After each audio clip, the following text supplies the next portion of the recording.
Jim sering membicarakan soal kematian.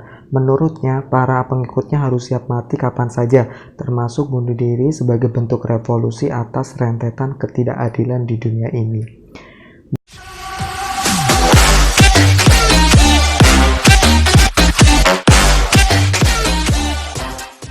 Pada 13 Mei 1931, seorang bayi yang dinanti-nantikan kehadirannya oleh James Truman Jones, seorang veteran Perang Dunia Pertama, lahir ke dunia di Indiana, Amerika Serikat. Saat itu Perang Dunia I baru saja berakhir. Sang anak tampan dengan kulit putih merona dan rambut hitam melekat diberi nama James Warren Jones atau biasa dipanggil Jim Jones, nama yang hampir mirip dengan sang ayah. Harapannya, si anak akan tumbuh sekuat dan seberani ayahnya di medan perang. Sang ayah tidak pernah berpikir bahwa suatu saat anaknya akan membunuh ratusan orang hanya dalam beberapa jam saja. Tentu, kematian merupakan hal biasa bagi sang ayah karena dia sudah berada di medan perang selama Perang Dunia I. Tapi sang ayah tidak pernah membunuh segitu banyaknya nyawa, apalagi nyawa anak-anak tak berdosa. Lalu bagaimana kejadian itu bermula? Jim Jones kecil tumbuh periang, namun ia memiliki sifat pemalu yang akut. Ia sulit mendapat teman bermain. Ia pun mencoba mendekatkan diri pada agama untuk mengurangi rasa malunya. Tak punya teman, asal punya Tuhan. Begitu pikir Jim kecil.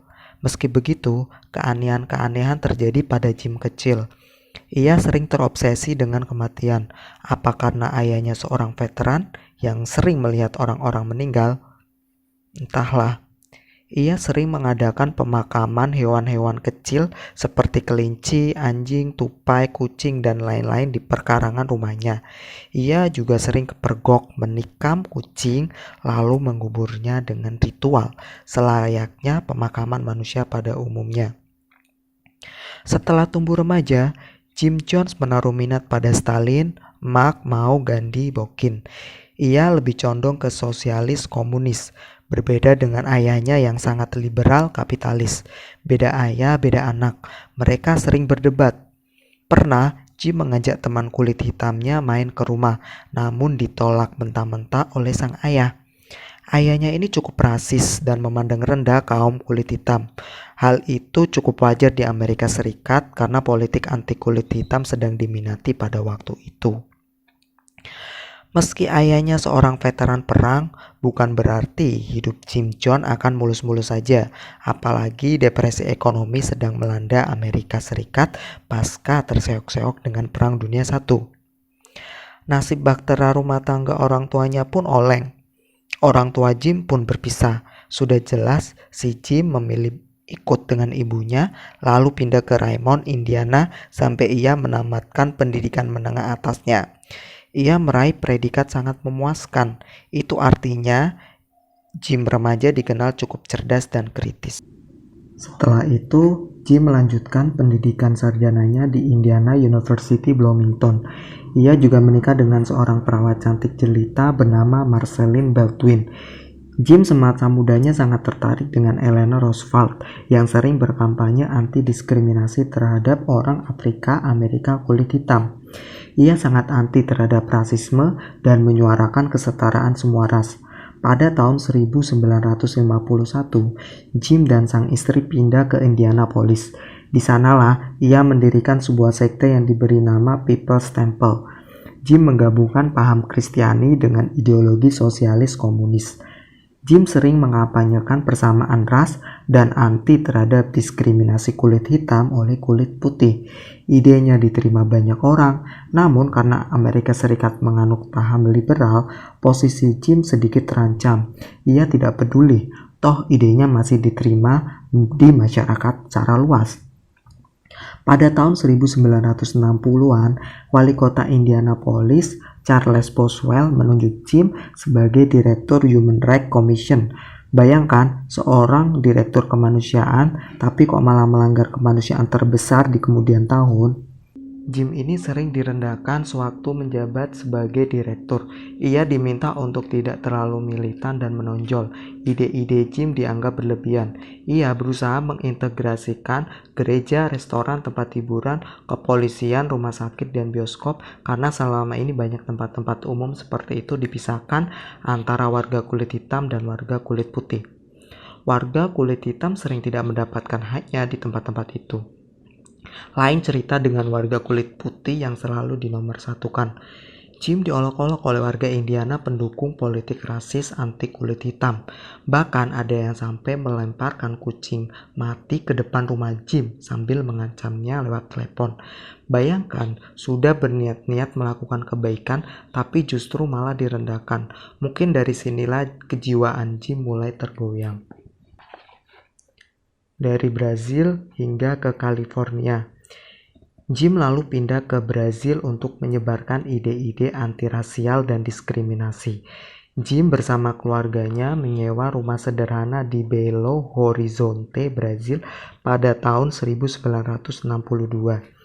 Karena kurangnya sumber daya manusia di daerah itu, Jim pindah ke Rio de Janeiro pada tahun 1963. Ia masih menyebarkan pahamnya. Secara sembunyi-sembunyi dia juga turut mendoktrin paham sosialis komunisme kepada warga Brazil. Namun ia tidak bisa bertahan lama di sana. Pengikutnya di Indiana merasa khawatir jika People's Temple bisa-bisa akan runtuh di Amerika Serikat tanpa adanya siraman rohani dari Jim. Pada tahun 1963, Jim akhirnya kembali lagi ke Indiana. Ia berkata bahwa pada tanggal 15 Juli 1967 akan terjadi perang nuklir. Ia membawa para pengikutnya pindah ke California Utara demi keamanan bersama. People's Temple semakin dikenal. Ia membuka cabang sekte di beberapa daerah. Kantor pusatnya berada di San Francisco. 20 ribuan pengikut Jim ini terbilang masih sedikit jika dibandingkan dengan populasi Amerika Serikat yang lebih condong ke ide liberal kapitalisme. Jim sungguh mengidolakan paham sosialis komunisme. Ia bahkan pernah berkata, jika Anda lahir di Amerika kapitalis, Amerika yang rasis, Amerika yang fasis, maka Anda dilahirkan dalam dosa. Tetapi jika Anda lahir dalam sosialisme, Anda tidak dilahirkan dalam dosa. Apa yang terjadi berikutnya mulai mencengangkan. Ia dituduh menyusupkan paham-paham komunisme dalam Injil dan dianggap sesat. Akhirnya ia mendeklarasikan diri sebagai reinkarnasi dari Gandhi, Tuhan Bapa, Yesus, Buddha Gautama, dan Vladimir Lenin. Apakah dia Tuhan baru? Setidaknya Jim belum mengaku sebagai Tuhan. Ia hanya mengaku bisa membawa jemaahnya ke surga jika mereka mengikuti setiap ajarannya. Jim mulai terobsesi dengan surga imajinya. Dirasa mulai terdesak di Amerika Serikat.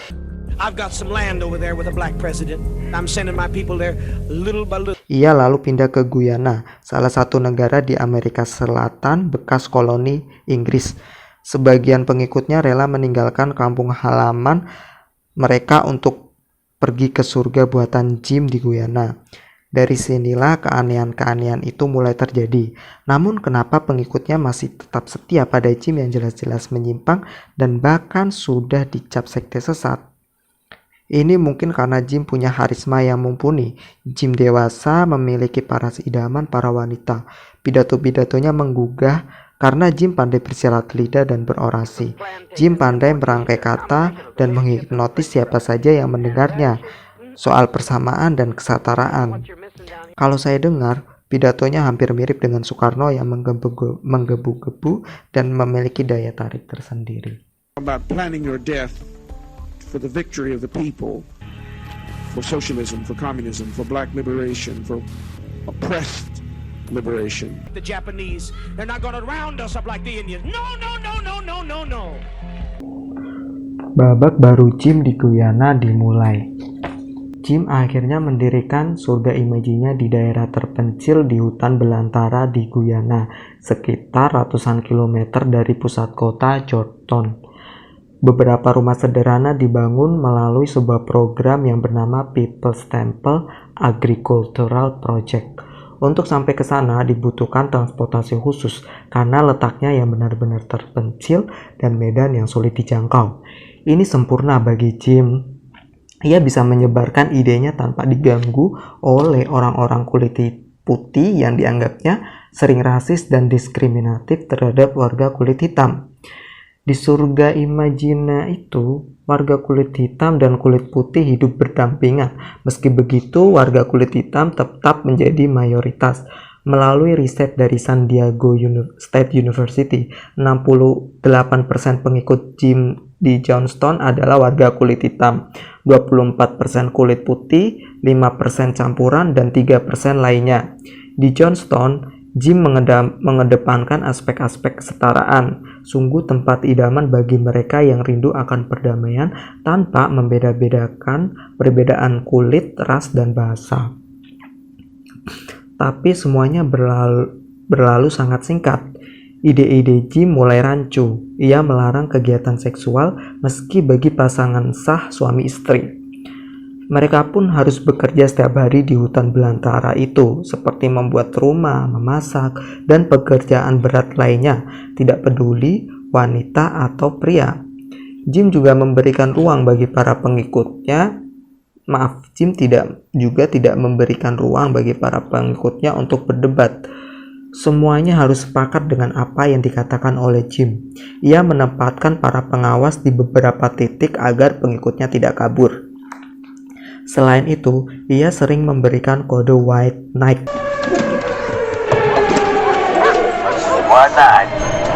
White Knight. Everybody report to the pavilion. Sebagai malam perpisahan menghadapi keadaan darurat. Menurut Jim, ada kamp konsentrasi milik pemerintah yang siap menculik atau menyakiti para anak dan anggota People's Temple jika mereka kabur dari hutan. Dalam White Knight itu, Jim sering membicarakan soal kematian. Menurutnya, para pengikutnya harus siap mati kapan saja, termasuk bunuh diri sebagai bentuk revolusi atas rentetan ketidakadilan di dunia ini. Dunia dianggap fana dan penuh kegelapan.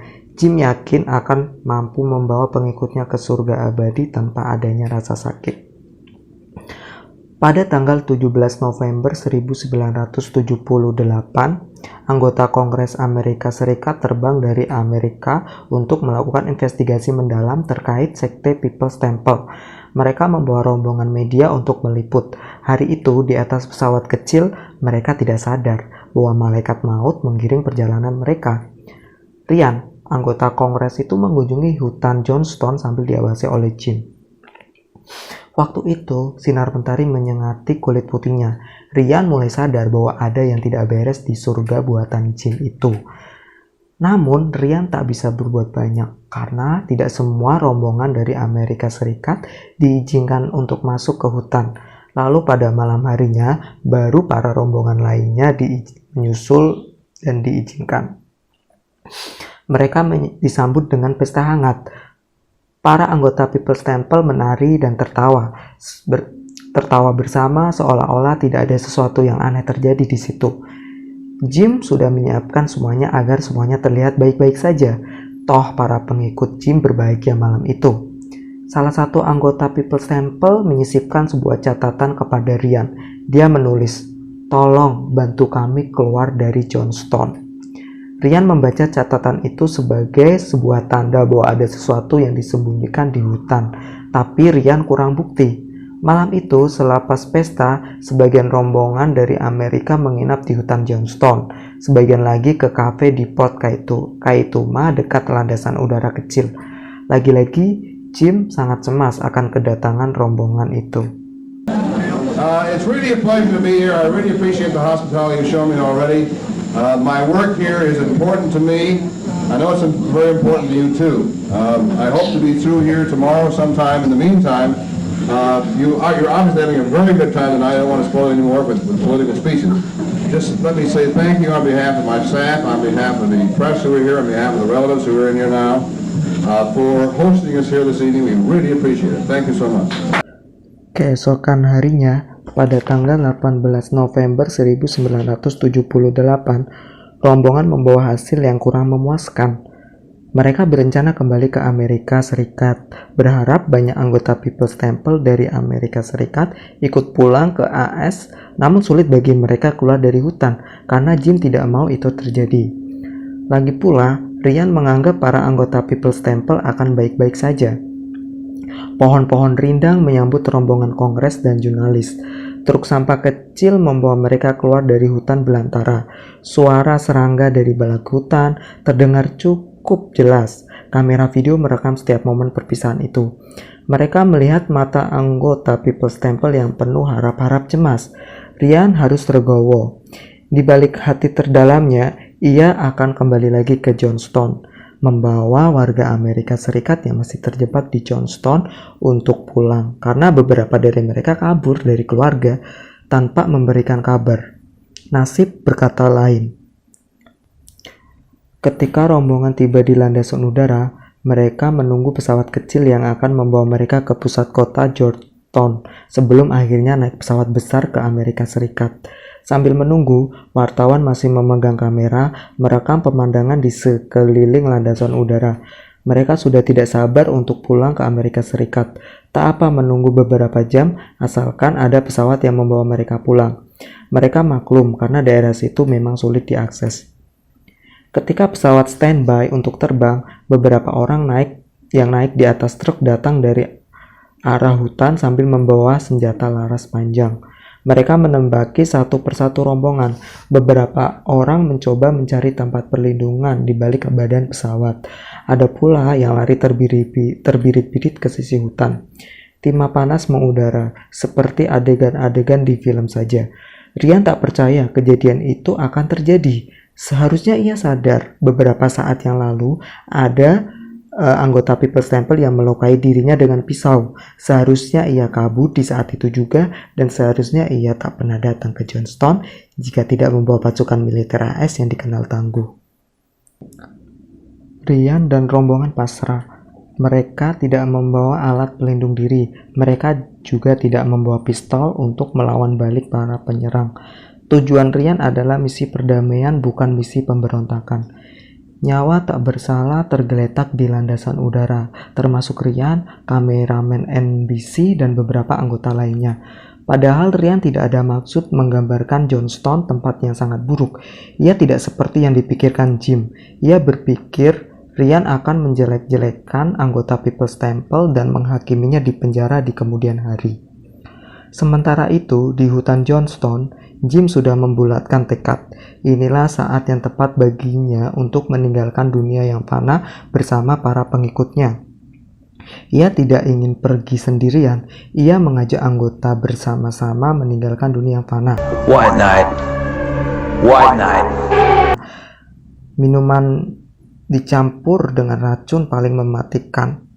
Salah seorang ibu berkata bahwa anak-anak tidak usah ikut ritual itu. Mereka berhak untuk hidup. Jim menyangkal, justru anak-anak harus ikut bersama ibunya agar mereka hidup bahagia bersama di surga abadi. Racun sudah disiapkan. Anak-anak dipersilakan untuk meminum racun sianida bercampur racun lainnya terlebih dahulu. Ada anak yang merengek, tidak mau meminum racun. Anak-anak itu pun disuntik paksa oleh anggota. Ratusan anak sudah pulang ke surga duluan, disusul ibu-ibu, bapak-bapak, kakek-kakek, nenek-nenek, dan para muda-mudi. Jim memandang mereka penuh tawa. Anggota lainnya mengawasi mereka, takutnya ada yang kabur atau menolak pergi ke surga buatan mereka setelah kematian merenggut. Mereka juga membawa senjata laras panjang. Jim berakhir dengan tembakan di kepala. Entah siapa yang menembak kepala Jim, apakah dirinya sendiri atau ditembak oleh anggota lainnya.